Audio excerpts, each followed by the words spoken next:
Bismillahirrahmanirrahim. Assalamualaikum warahmatullahi wabarakatuh. Subhanaka la ilma lana illa ma 'allamtana innaka antal alimul hakim. Wala haula wala quwwata illa billahil aliyyil azim. Rabbi israh li sadri wa yassir li amri wahlul 'uqdatam min lisani yafqahu qawli. Hari ini kita akan sambung berkenaan dengan fiqhus sirah, pengajian kita. Kita akan masuk kepada bab Nabi SAW digelar Al-Amin dalam peristiwa pemulihan Kaabah. Tapi sebelum tu, pada siri yang lepas kita telah membaca berkenaan dengan Perang Fijar dan tercetusnya perjanjian Hiflul Fudul serta pekerjaan Nabi SAW di masa kecil dan membina rumah tangga bersama dengan Sayyidatina Khadijah binti Khuwailid radhiyallahu anha ummul mukminin. Di sana terdapat beberapa perkara khilaf di kalangan ulama hadis dan ulama sirah berkenaan dengan umur Sayyidatina Khadijah binti Khuwailid ketika berkahwin dengan Rasulullah sallallahu alaihi wasallam.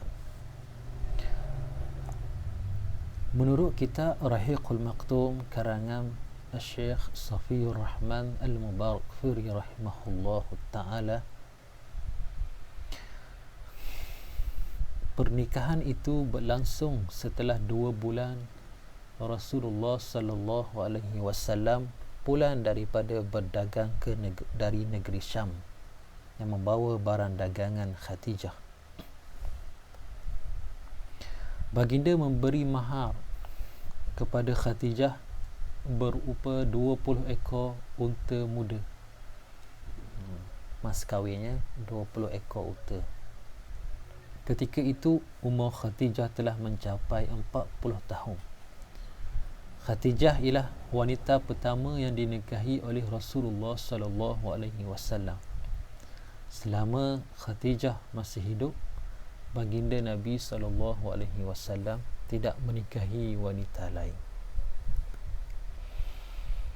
Semua anak Rasulullah sallallahu alaihi wasallam dilahirkan oleh Khadijah kecuali Ibrahim. Ibrahim dilahirkan oleh Maryah Al-Qibtiyah, iaitu perempuan Mesir yang berkahwin dengan Rasulullah sallallahu alaihi wasallam dari kaum Qibti. Anak pertama Nabi ialah Qasim. Sebab itu Nabi digelar sebagai Abu Qasim. Ya, Aba Qasim. Gelaran Nabi sallallahu alaihi wasallam. Disebabkan itulah baginda digelar sebagai Abu Qasim, bapa kepada Qasim. Seterusnya Zainab, Ruqayyah, Ummi Kalthum, Fatimah dan Abdullah, 2 orang laki-laki dan 4 perempuan. Hasil perkahwinan bersama dengan Khadijah binti Khuwailid radhiyallahu anha.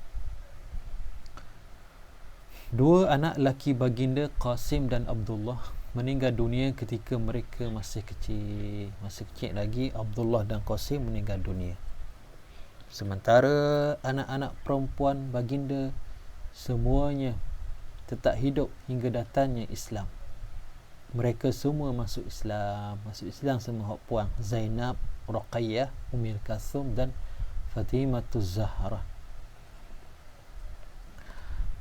Mereka semua berhijrah ke Madinah Al-Munawwarah. Mereka semua meninggal dunia ketika Rasulullah sallallahu alaihi wasallam masih hidup, kecuali Sayyidatina Fatimah binti Rasulullah sallallahu alaihi wasallam yang meninggal 6 bulan selepas Rasulullah sallallahu alaihi wasallam wafat. Nabi SAW sangat menyayangi Khadijah binti Khuwailid kerana Khadijah berjasa besar kepada Islam. Ketika Nabi SAW dapat seruan Islam, orang yang pertama masuk Islam ialah isteri baginda, iaitu Sayyidatina Khadijah binti Khuwailid.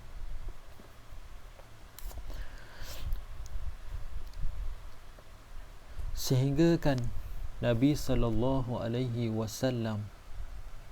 pernah bersabda yang diriwayatkan daripada Sayyidina Ali bin Abi Talib, khairun nisa'iha Maryam bintul Imran wa khairun nisa'iha Khadijatu bintil Khuwailid, rawahul Bukhari wal Muslim.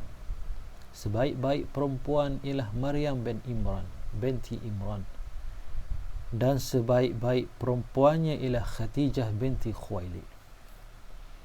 Dari Aisyah radhiyallahu anha, Ummul Mukminin, tidaklah aku cemburu kepada, katanya, tidaklah aku cemburu kepada isteri-isteri Rasulullah yang lain kecuali Khadijah, padahal aku tidak sempat bersamanya. Aisyah kecil lagi, Aisyah tak ada lagi kot masa ni, masa Nabi berkahwin dengan Khadijah. Adalah Rasulullah sallallahu alaihi wasallam apabila ia menyembelih kambing, ia bersabda, hantarlah kepada kawan-kawan Khadijah. Pada suatu hari aku marah dengan berkata, Khadijah sokmo, ada orang lain. Lalu Rasulullah sallallahu alaihi wasallam, sesungguhnya aku dikurniakan kasih kepadanya. Hadis riwayat Al-Bukhari dan Muslim. Imam Ahmad dan At-Tabrani telah meriwayatkan bahawa Aisyah radhiyallahu anha pernah berkata, Rasulullah sallallahu alaihi wasallam kerap kali menyebut Khadijah dan memujinya. Tiba-tiba pada suatu hari aku telah didatangi dengan rasa cemburu. Perempuan ni memang kuat cemburu, kuat jala. Dia hanyalah seorang perempuan tua, kata Aisyah. Sungguhnya Allah telah menggantikan untukmu yang lebih baik daripadanya. Maka Rasulullah sallallahu alaihi wasallam dengan marahnya bersabda, la wallah ma abadalani Allahu khairan minha ila al-akhir hadis. Tidak, demi Allah, tidak terganti dengan yang lebih baik darinya. Dia beriman ketika manusia yang lain dalam keadaan kafir. Dia membenarkan aku ketika manusia membohongiku. Dia membantuku dengan hartanya, kerana ketika itu tiada seorang manusia yang membantuku. Allah mengurniakan kepadaku darinya anak, tidak ada dari isteri yang lain. Dalam hadis yang saya bacakan tadi menunjukkan bahawa Rasulullah sallallahu alaihi wasallam sangat menyayangi Khadijah dan selalu memuji Khadijah binti Khuwailid, sehingga kan Aisyah sangat jealous, sangat cemburu akan kasihnya Nabi sallallahu alaihi wasallam kepada Khadijah. Khadijah perempuan Islam ataupun manusia yang pertama memeluk Islam, yang beriman, yang percaya kepada Rasulullah, yang mengorbankan segala hartanya untuk Islam. Ketika Khadijah dalam keadaan nazak, dia sempat lagi berkata, ya Muhammad, sekiranya telah habis semua hartaku dibelanjakan untuk menegakkan Islam, menyebarkan dakwah, membantu dakwah, sekiranya tulang belulangku, tulang-tulang aku tu masih berharga selepas daripada aku mati, maka ambillah, gunalah tulang-tulangku untuk mendaulatkan Islam, untuk tujuan berdakwah. Begitulah besarnya pengorbanan Ummul Mukminin Sayyidatina Khadijah bintil Khuwailid. Adalah menjadi dalil yang terang dan nyata bahawa perkahwinan baginda Nabi sallallahu alaihi wasallam dengan Sayyidatina Khadijah binti Khuwailid ni bukan bertujuan hawa nafsu semata-mata seperti yang dikatakan oleh orientalis barat. yang mendakwa Nabi Muhammad berkahwin ramai kerana untuk memuaskan nafsu. Semua isteri-isteri Nabi semuanya janda belaka. Seorang saja yang dara, iaitu Ummul Mukminin Aisyah radhiyallahu anha.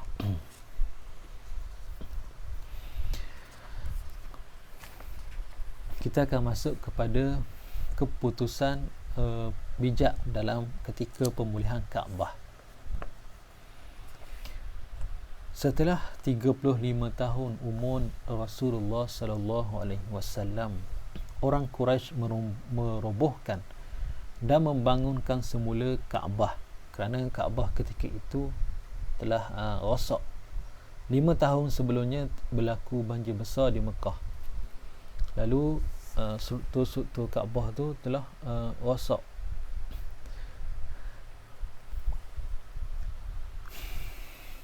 Hanya berupa susunan batu bata yang sedikit lebih tinggi daripada manusia Kaabah ketika itu. Tinggal tu je. Tingginya 9 hasta sejak dibangunkan kali pertama oleh Nabi Ismail. Kaabah tidak beratap, tak ada atap, menyebabkan pencuri mudah panjat dan masuk dan mengambil barang-barang berharga dalam Kaabah. Banyak barang-barang berharga, emas, perak semuanya disimpan di dalam Kaabah dan disembahkan kepada berhala-berhala yang ada di dalam Kaabah dan di sekitar Kaabah.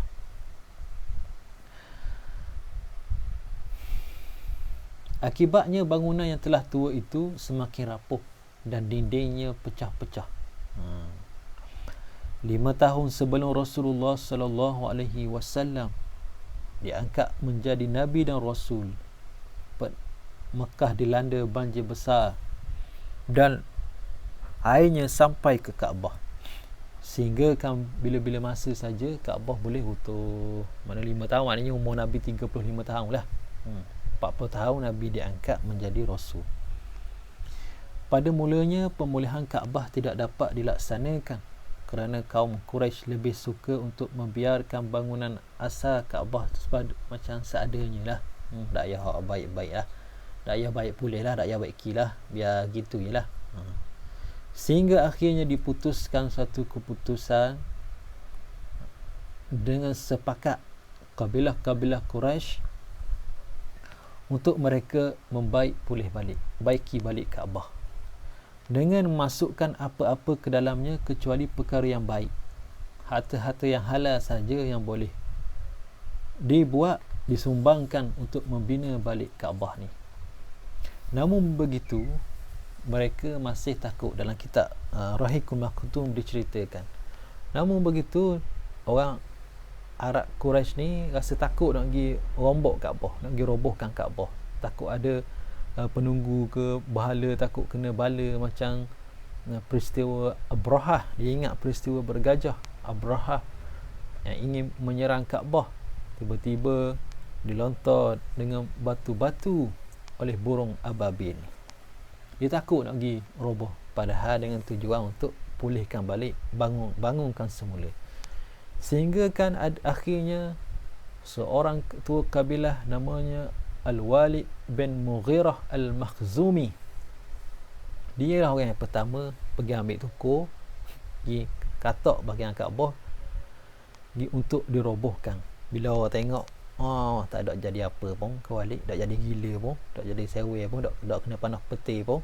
Jadi orang lain pun pergilah bersama-sama dengan Al-Walid bin Mughirah Al-Makhzumi untuk merobohkan bahagian-bahagian Kaabah yang rosak sehingga tiba ke bahagian dasarnya, sehingga kepada bing-bing yang asal Kaabah. Selepas itu mereka membinanya kembali. Mereka membahagikan Kaabah kepada beberapa bahagian. Setiap bahagian dikhususkan pembangunannya untuk satu kabilah. Maknanya dinding sebelah ni kabilah ni, dinding ni sebelah ni, dinding ni kabilah ni, dinding ni kabilah, atap kabilah ni pula, waklata kabilah ni. Masing-masing ada tugas. Setiap kabilah dibahagikan tugas masing-masing dengan harta daripada sumber yang halal sahaja. harta-harta yang haram seperti pelacuran, jualan arak, berjudi, semuanya tidak diterima untuk membina Kaabah. Bagus jugalah perangai jahiliah masa tu, masih menjaga kehalalan, masih mencari sumber yang halal untuk membina rumah Allah Subhanahu wa taala. Orang yang katanya Syekh Mubarakfuri, orang yang merancang susunan, orang jadi arkitek masa tu adalah daripada bangsa Rom yang bernama Baqum. Arkitek yang tukang tunjuk lah, ni buat sini, buat gini, buat petak, buat apa, yang menyusun bata-bata tu. Ketika pembangunan telah sampai ke tahap peletakan Hajarul Aswad, bila nak letak Hajarul Aswad balik ke tempat asalnya, masa inilah terjadi perbalohan yang mengambil masa 4 ke 5 hari tak selesai-selesai, sehingga kan nak menjadi pertempuran antara setiap kabilah. Mereka ni berkata, aku yang paling layak, kabilah akulah paling layak. Jadi siapa nak balas, siapa nak perang. Pada waktu itulah Abu Umayyah bin Mughirah Al-Makhzumi meredakan suasana dengan menawarkan cadangan.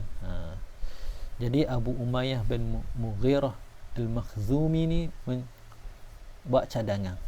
Dia kata, kita tunggu esok pagi, kita tengok siapa yang paling awal yang memasuki Kaabah, yang memasuki ke masjid, pergi ke masjid ni, orang yang pertama, orang itulah yang akan menjadi pengadil,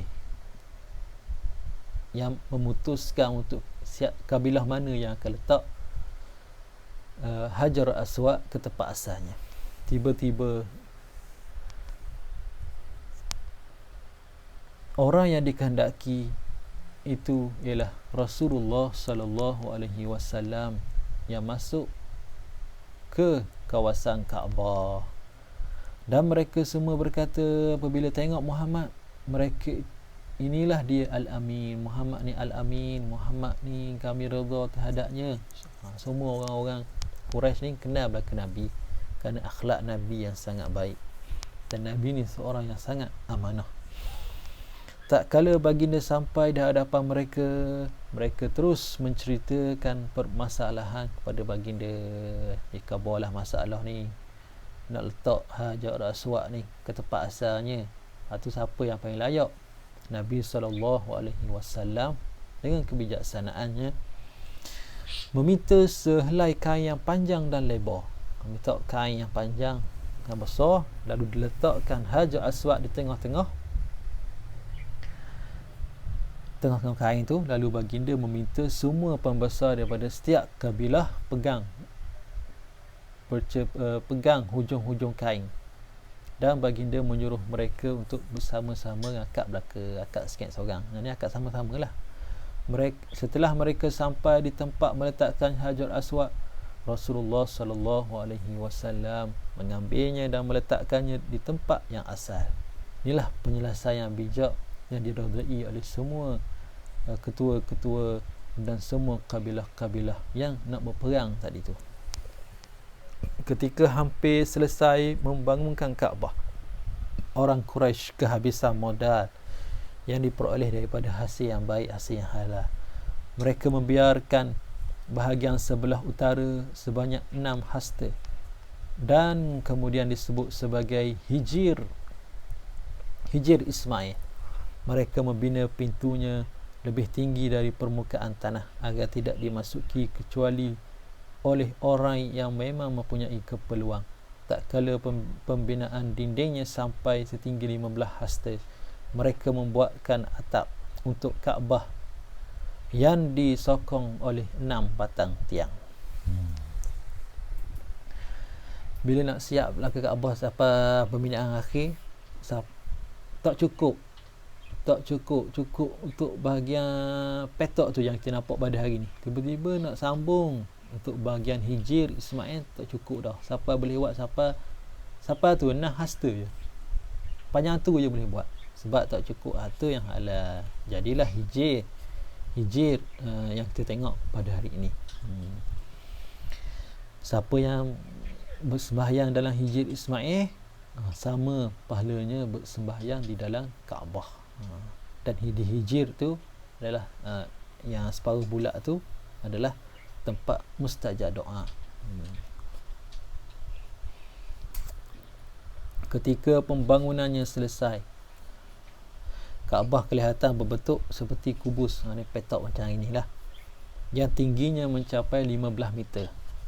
Bahagian sisinya terdapat Hajar Aswad dan sisi lawannya mempunyai panjang 10 meter. Hajar Aswad diletakkan pada ketinggian 1.5 meter dari permukaan tanah. Kalau kita nak mulakan tawaf, bermula daripada Hajar Aswad hingga ke Hajar Aswad. Beristilam di Hajar Aswad. Masa kita nak sampai di Hajar Aswad, kita niat tawaf umrah ke, tawaf sunat ke, tawaf haji ke, tawaf wida ke, bermula daripada Hajar Aswad dan berakhir sampai ke Hajar Aswad 1 pusingan. Hajar Aswad ke Hajar Aswad 2 pusingan. Begitulah cara kiraannya.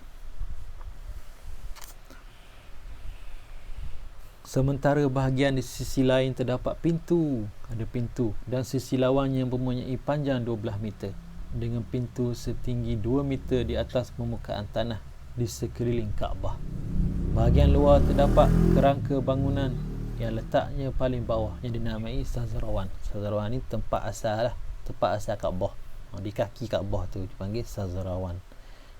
Kalau kita tawaf dalam mazhab kita Imam Syafi'i, kalau kita pergi tengah tawaf tu, kita pergi pegang, pergi sentuh di Sazrawan tu, batal tawaf kita. Kita kena reverse balik, kita kena ulang balik tempat yang kita batal tu. Sebab Sazrawan tu daripada, sebahagian daripada Kaabah, termasuk di Hijr Ismail, dekat yang bulat, separuh bulat tu. Kalau kita pergi pegang pun batal kita punya tawaf kita.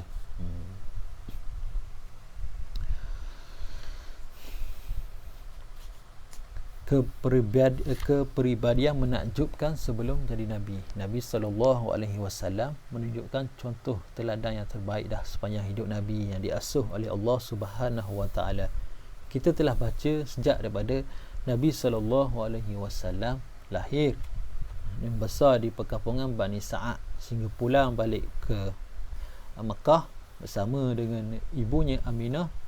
Lalu ibunya meninggal dunia, Nabi dijaga oleh Datuk Baginda Abdul Muttalib sehingga umur 8 tahun. 8 tahun Datuk Nabi meninggal dunia dan dijaga oleh bapa saudara baginda iaitu Abu Talib sehingga baginda berumur 40 tahun. Pada setakat yang kita baca ni, umur Nabi telah mencapai 35 tahun dah. Dan pada umur 40 tahun Nabi SAW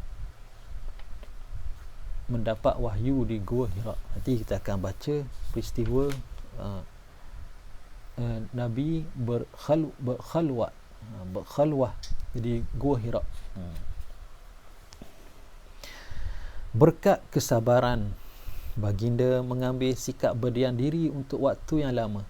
Baginda sanggup berfikir panjang sehingga sibuk dengan kegiatan berfikir itu dan tidak kenal letih menggali kebenaran. Nabi ni tiap-tiap hari duk mikir, mencari kebenaran.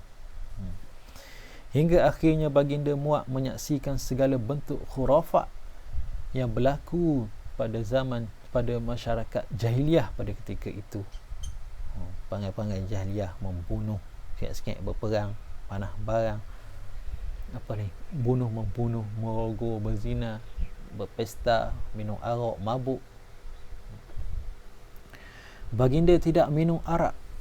Baginda tidak makan daging sembelihan yang dikorbankan untuk berhala. Inilah jenayah yang paling besar yang dibuat oleh masyarakat jahiliah, iaitu menyembah berhala.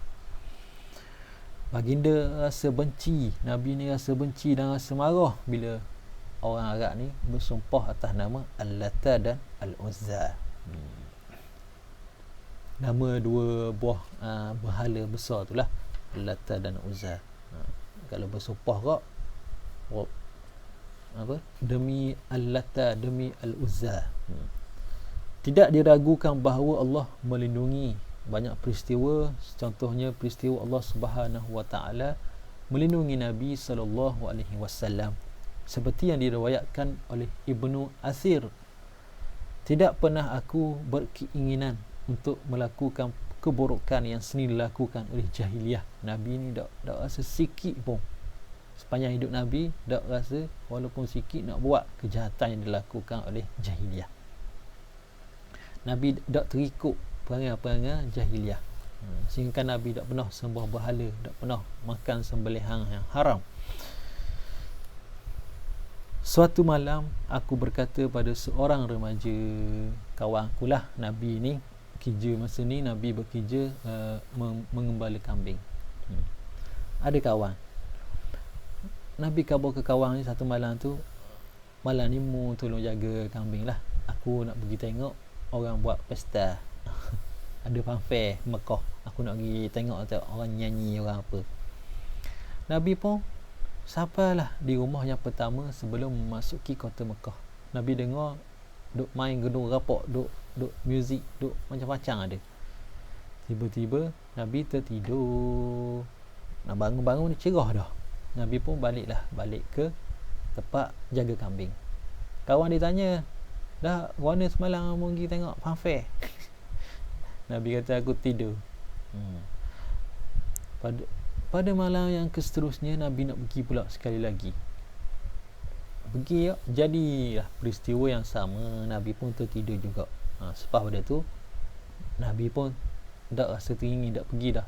Nabi kata, Allah Subhanahu wa ta'ala menutup telingaku dan membuatku tertidur. Allah Ta'ala nak jaga Nabi daripada pergi ke tempat-tempat maksiat. Al-Bukhari meriwayatkan daripada Jabir bin Abdullah radhiyallahu anhu yang menyatakan ketika Kaabah dibangunkan semula, Nabi sallallahu alaihi wasallam dan Abbas ni saudara Nabi, bekerja memindahkan batu. Nabi pun tolong juga masa buat Kaabah ni. Abbas pun berkata pada baginda, mu ni Muhammad pakai baju, pakai kain seleret sekali ni, akak kain sampai ke lutut ni, supaya mu buat selesa sikit, buat kerja sising sikit kain. Tiba-tiba Nabi pun nak akak kain. Tiba-tiba Nabi jatuh, tersungkur, jatuh dan luka. Dan disebabkan itulah Nabi jatuh tersembang ke tanah. Kedua-dua mata baginda berbeliak tajam ke langit. Beberapa saat kemudian baginda sedar dan berkata dengan penuh sesal, ini terjadi kerana pakaian bawahku tadi. Maknanya aku akak sampai nak nampak aurat. Sejak daripada itulah, daripada hadis Bukhari ni, Nabi SAW dipelihara auratnya oleh Allah Subhanahu wa ta'ala. Nabi SAW menjadi manusia istimewa dalam kaumnya lantaran perilaku baginda yang menyenangkan, akhlak yang baik dan pribadi yang mulia. Baginda ialah seorang yang paling unggul daripada kalangan kaumnya dalam kewibawaan. Paling indah tingkah lakunya, paling baik tingkah laku, paling terhormat cara hidup berjirannya, paling baik amalnya, paling amanah, paling menepati janji, paling istiqamah dalam menjalankan pekerjaannya. Sehingga kan baginda Nabi SAW digelar sebagai Al-Amin, orang yang dipercayai. Semua perkara-perkara baik semuanya ada dilahir daripada batang tubuh Nabi SAW. Allah Subhanahu wa ta'ala mendidik Nabi secara langsung dengan panduan ilahi. Walaupun wahyu tidak turun masa ni lagi, tapi Allah Ta'ala yang jaga Nabi SAW supaya Nabi menjadi role model, Nabi menjadi orang baik. Jadi mudah Nabi nak ajak orang menerima Islam, tapi mereka tolak juga Muhammad. Digelarkan Muhammad macam-macam, Muhammad ahli sihir, Muhammad gila. Kita akan baca apa yang berlaku pada selepas ini. Ini peringkat Nabi SAW, kita akan sambung berkenaan dengan Nabi berkhalwah dan malaikat Jibril turun menyampaikan wahyu yang pertama di Gua Hira. Wallahu ta'ala alam. Assalamualaikum warahmatullahi wabarakatuh.